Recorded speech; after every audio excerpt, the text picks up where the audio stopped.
నమః. నేను మీ సీతాలక్ష్మి ధవళ.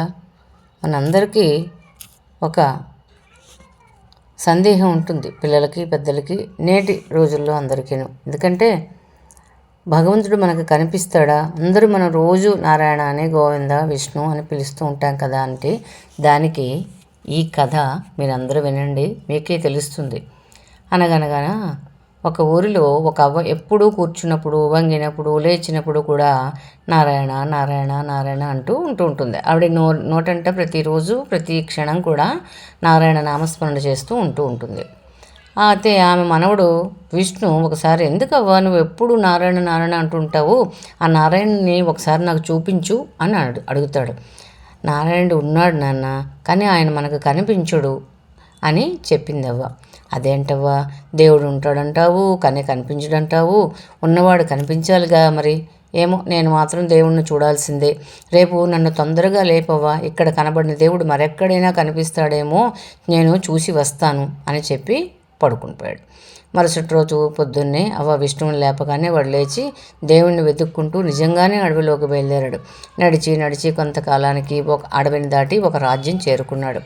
అక్కడ రాజుగారింటికి వెళ్ళి, రాజుగారు నేను నారాయణ దగ్గరికి వెళ్తున్నాను, మీకు ఏదైనా సమస్య ఉంటే నాతో చెప్పండి, దానికి పరిష్కారం కనుక్కొని వస్తాను అన్నాడు. ఆ మాటలుగా రాజుగారు, చూడు బాబు, నేను చాలా సంవత్సరాల క్రితమే ఒక చెరువును తవ్వించాను. నీటితో నిండి 10 మందికి ఉపయోగపడాల్సిన ఆ చెరువు ప్రతి సంవత్సరము తెగిపోయి నీరు పోతోంది. ఎన్నిసార్లు మరమ్మత్తు చేయించినా ఫలితం లేకుండా పోతోంది. ఎందుకు అలా అవుతుందో నాకు అర్థం కావటం లేదు. అది ఏం చేస్తే బాగవుతుందో, 10 మందికి ఉపయోగపడుతుందో ఆ నారాయణని అడిగి తెలుసుకుంటారా అని చెప్పాడు. సరే అని విష్ణు ముందుకు సాగిపోయాడు. అలా వెళ్తున్నప్పుడు విష్ణుకి దారిలో ఒక పెద్ద పాము కనిపించింది. బాబు, నువ్వు నారాయణ దగ్గరికి వెళ్తున్నావు అని తెలిసింది కదా, చాలా కాలం నుండి నా తల మీద ఒక పుండు ఉన్నది, అది ఎప్పటికీ నయం అవ్వట్లేదు, అది బాగోవాలంటే ఏం చేయాలో కాస్త కనుక్కుని రావా విష్ణు అని ఆ పాము విష్ణుని అడిగింది. ఓ సరేలే, దానికేముంది, తప్పకుండా కనుక్కుని వస్తాను అని ముందుకు సాగాడు విష్ణు. అలా చాలా దూరం నడిచిన తర్వాత ఓ విశ్రాంతి తీసుకుందామని నడిచి అలసిపోయాడు కదా, ఓ చెట్టు కింద ఆగాడనమాట. అది ఒక పెద్ద మామిడి చెట్టు. ఆ చెట్టు నిండా నోరు ఊరించే మామిడి పళ్ళు. ఒక పండు తిందా అనుకుని విష్ణు ఒక పండు కోసి పీల్చాడనమాట. ఇలా చూస్తే ఆ పండు చాలా చేదుగా ఉన్నది. మరో పండుని చూస్తే అది కూడా చేదుగానే ఉంది. ఏమిటిది, మామిడి పళ్ళు చేదుగా ఉంటాయా అని పైకే గట్టిగా అన్నాడన్నమాట విష్ణు. అప్పుడు ఆ మామిడి చెట్టు మాట్లాడింది. చూడు బాబు, నువ్వు నారాయణ స్వామి దగ్గరికి వెళ్తున్నావు తెలిసింది, నాకు సాయం చేసి పెట్టు. ప్రతి సంవత్సరము నేను చాలా కాయలు కాస్తాను, పండ్లన్నీ పండుతాయి, అన్నీ చేదుగా ఉంటాయి, ఎవ్వరూ వాటిని ఇష్టపడటం లేదు. ఏం చేస్తే నా బాధ తీరుతుందో, ఈ పళ్ళందరూ అన్ని చక్కగా తింటారు, నువ్వు నారాయణ దగ్గరికి వెళ్తున్నావు కదా అని ఒకసారి కనుక్కునిరా బాబు అని చెట్టు విష్ణుతో అంది. అలాగే అని బయలుదేరాడు. ఇంకొంత ముందుకు పోయాక అతనికి విరగబూసిన మల్లె చెట్టు, ఒక పెద్ద చెట్టు కనిపించింది. ఎంత అందంగా ఉన్నదంటే మల్లె చెట్లు నిండుగా చక్కగా ఉన్నాయన్నమాట. ఈ మల్లె చెట్లు అని దాని దగ్గరకు వెళ్ళాడు విష్ణు. అంతలో ఆ మల్లె చెట్టు అన్నది, బాబు, నేను ఇన్ని పూలు పూస్తాను కదా, కానీ ఎవ్వరూ నా పూల కోసం రావటం లేదు, ఈ ఒంటరితనాన్ని భరించలేకపోతున్నాను, నువ్వు నారాయణ దగ్గరకు వెళ్తున్నావని తెలిసిందే, ఏం చేస్తే ఈ నా బాధ దూరం అవుతుందో కాస్త ఆ నారాయణని అడిగి కనుక్కుని నాకు చెప్పవా అని ఆ మల్లె చెట్టు విష్ణువుతో అంది. విష్ణు అందుకు ఒప్పుకుని ముందుకు నడిచాడు. ఆ తర్వాత అతను నారాయణ నారాయణ అంటూ ముందుకు సాగాడు. ఎంతో అలసిపోయాడు, కానీ తన ప్రయత్నాన్ని మాత్రం వదలలేదు, వెనకడుగు వేయలేదు. అలా పోతున్న విష్ణుకి ఒకనాడు ఒక ముసలాయన కనిపించాడు. ఆ తాత విష్ణుని దగ్గరకు పిలిచి, బాబు, నాకు చాలా దాహం వేస్తోంది, తాగడానికి కొన్ని నీళ్లు తెచ్చి ఇవ్వవా నాయన అని అడిగాడు. సరే అని విష్ణు నీళ్ల కోసం వెతికాడు. దగ్గరలోనే ఒక చిన్న నీళ్ల గుంత కనిపిస్తే అక్కడికి వెళ్ళి, పాత్ర ఏదీ లేదు, కొంచెం ఆలోచించిన మీద విష్ణు తన కండువాన్ని నీళ్లతో తడిపి తాత దగ్గర తీసుకెళ్ళి, తాత, దీన్ని పిండు, నీళ్లు వస్తాయి, అవి తాగు అని చెప్పాడు.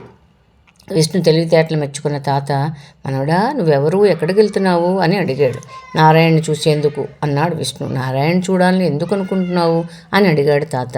మా అవ్వ ఎప్పుడూ నారాయణ నారాయణ నారాయణ అంటూ ఉంటుంది, కానీ ఆమెకు ఎప్పుడూ నారాయణ కనిపించలేదు, నేనైనా ఆవిడ కోరికను తీర్దామని చూడాలనుకుని బయలుదేర నారాయణ కోసం వెతుక్కుంటూ పోతున్నాను అని విష్ణు చెప్పాడు. ఆ పైన తన దారిలో కలిసిన వాళ్ళందరి సమస్యల గురించి కూడా చెప్పాడు. తాత అన్నాడు, నారాయణ గురించి అయితే నేనేమీ చెప్పలేను, కానీ మిగిలిన వాళ్ళ సమస్యల్ని మాత్రం తీర్చగలను అని. గత జన్మలో ఆ మల్లె చెట్టు ఒక అమ్మాయిగా పుట్టింది. అప్పుడు ఆ పిల్ల చాలా పూలను పూతీగలను కళ్ళతో అదే పనిగా తొక్కుకుంటూ పోయేది. అందుకే ఈ జన్మలో ఆమెకి ఇలా జరుగుతుంది అని. మరి దానికి పరిష్కారం ఏమి లేదా తాత అని అడిగాడు విష్ణు. లేకేమి ఉంది. ఒక చెట్టు పువ్వులను ఎవరైనా ఒక రాణి తన తలలో అంటే ఆ చెట్టు పువ్వులు రాణి తన తలలో ముడుచుకుంటే ఆ తర్వాత ఆ చెట్టు పువ్వులను అందరూ వాడతారు అన్నాడు తాత. తర్వాత మామిడి చెట్టు గురించి అడిగాడు విష్ణు. ఆ మామిడి చెట్టు కింద బిందెడు బంగారం ఉంది. దానిని తోవలో పోయే దానప్పకిస్తే ఆ మామిడికాయలు తియ్యగా పండుతాయి అన్నాడు తాత. సరేనని పాము గురించి అడిగాడు విష్ణు. ఆ పాము పుట్టలో ఒక వజ్రాల హారం ఉంది. దానిని తోవలో పోయే దానప్పకిస్తే ఆ పాము పుండు మేలవుతుందని చెప్పాడు తాత. ఇక రాజుగారి గురించి అడిగాడు విష్ణు. రాజు తోవలో పోయే దానప్పని తెచ్చి ఇంట్లో పెట్టుకుని చదివించి రాజును చేస్తే అతనికి మేలు తిరుగుతుంది, సమస్యలన్నీ తీరిపోతాయి అని చెప్పాడు తాత. తన మాట ఎలా ఉన్నా మిగిలిన వారందరి సమస్యకు పరిష్కారం దొరికిందన్న సంతోషంతో వెనక్కి తిరిగాడు విష్ణు. తొలుత ఎదురైన మల్లె చెట్టుతో దాని సమస్యకు పరిష్కారం చెప్పాడు. అప్పుడు ఆ మల్లె చెట్టు వేరో ఎవరో ఎందుకు కానీ నువ్వే నా పువ్వులను తీసుకెళ్ళి రాణిగారికి ఇవ్వరాదు అన్నది. సరేనని కొన్ని పువ్వులు తీసుకుని ముందుకు పోతూ ఆ తర్వాత ఎదురైన మామిడి చెట్టుతో దాని సమస్య ఎలా తీరగలదో చెప్పాడు విష్ణు. అప్పుడు ఆ మామిడి చెట్టు అంది, వేరే ఎవరున్నారు ఇక్కడ, నువ్వే తీసుకో ఆ బిందెడు బంగారాన్ని అంది. సరేనని ఆ బంగారం తీసుకుని ముందుకు సాగాడు విష్ణు. ఆ తర్వాత ఎదురైన పాము కూడా పరిష్కారం చెప్పాడు పాముకి.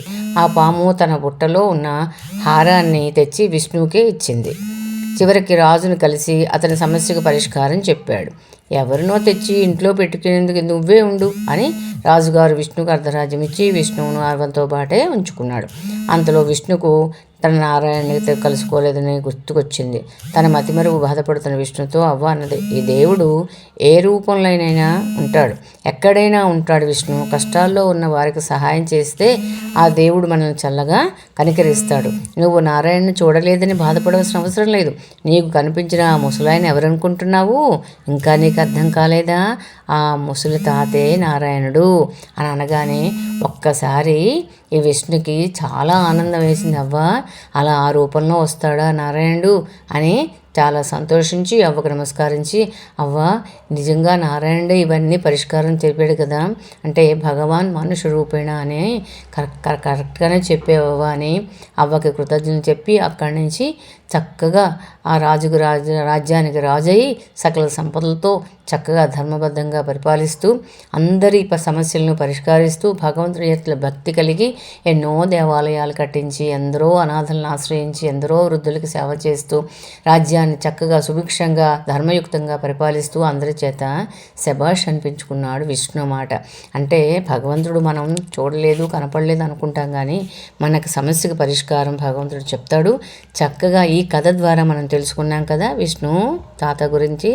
కాబట్టి మనకి భగవంతుడు కనపడలేదు అనుకోకండి, మనకి భగవంతుడు నమ్మితే ఏదో రూపంలో వచ్చి మన సమస్యని మన బాధల్ని కష్టాలని తీరుస్తాడు అనడానికి ఈ కథే చక్కటి తార్కాణం. మీరు కూడా విని మీకు నచ్చినట్లయితే లైక్ చేయండి, షేర్ చేయండి, కొత్త వాళ్ళైతే సబ్స్క్రైబ్ చేయండి, మీ కామెంట్స్ కూడా పెట్టండి. హరే కృష్ణ. హరే